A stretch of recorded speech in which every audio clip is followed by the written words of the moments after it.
H1B ভিসার একটি update, সেটি হচ্ছে ফেডারেল জাজ ট্রাম্প অ্যাডমিনিস্ট্রেশনের একটি প্রপোজ যে করেছিলেন যে H1B ভিসা নবায়ন করতে হলো অথবা H1B ভিসা আবেদন করতে হলে আপনাকে $1 লক্ষ ফি দিতে হবে।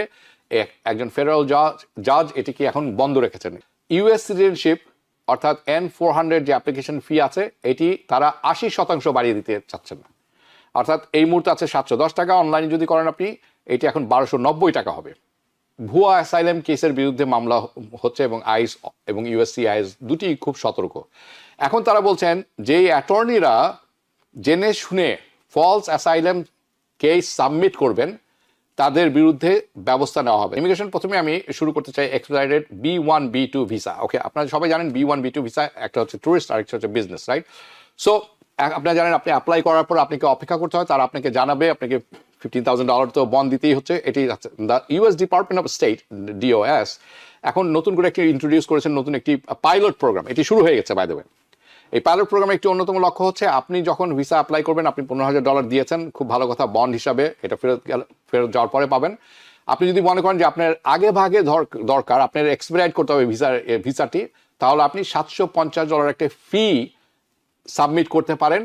সাবমিট করলে আপনার বিজনেস বা ট্যুরিজম ভিসা অ্যাপ্লিকেশনের সময় এটাকে বলা হচ্ছে সিকিউর এক্সপেডিটেড ইন্টারভিউ অ্যাপয়েন্টমেন্ট।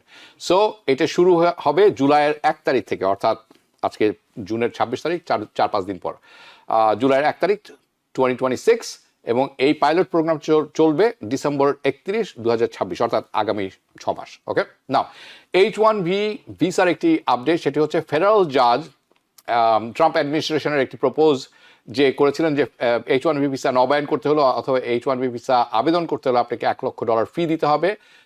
একজন ফেডারেল জাজ এটিকে এখন বন্ধ রেখেছেন, এটি হল্ট আছে।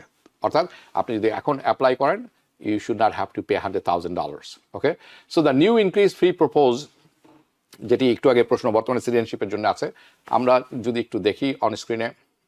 ওকে, এইটি আপনারা একটু খেয়াল করে দেখবেন, এটার মধ্যে কারেন্ট ফি দেওয়া আছে, ওকে, এবং এটার মধ্যে প্রপোজ ফি যেটা আছে সেটি দেওয়া আছে, এবং কোনটার কখন ফি সেটা আপনি খেয়াল করে দেখবেন। অনলাইন অ্যাপ্লিকেশনের জন্য এটি হচ্ছে সিটিজেনশিপের জন্য, রাইট নাও ইটস অনলাইনে করলে $710, আর আপনি যদি পেপারে করেন $760। ওকে, সো দ্যাটস ইউর অ্যান্সার। নতুন প্রপোজাল যেটি হচ্ছে US citizenship and application department USCIS and homeland security DHS publish করেছেন।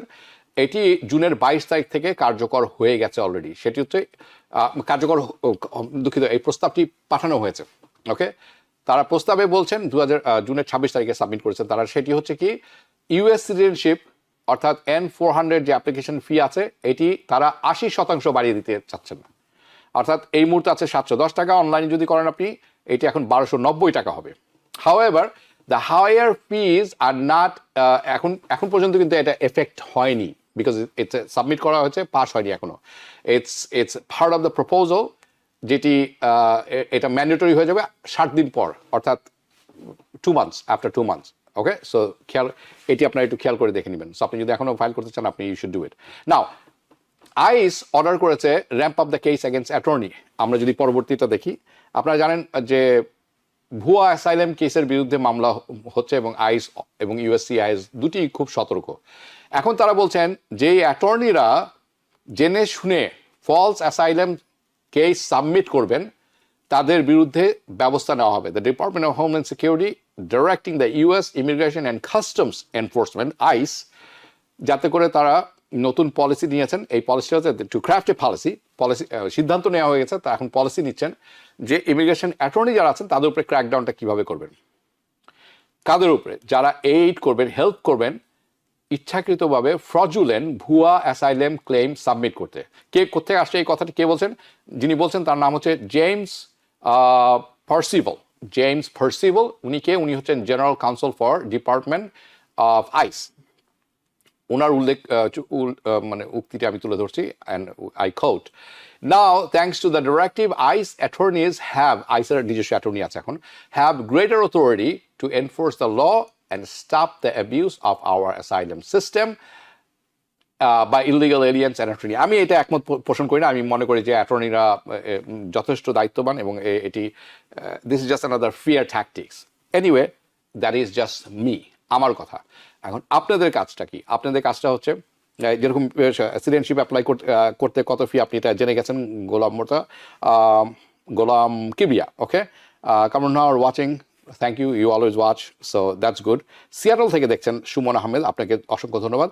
আর আমি এই জিনিসটা আরেকবার অ্যাড্রেস করতে চাই, সেটা হচ্ছে RN রুমি, ওকে।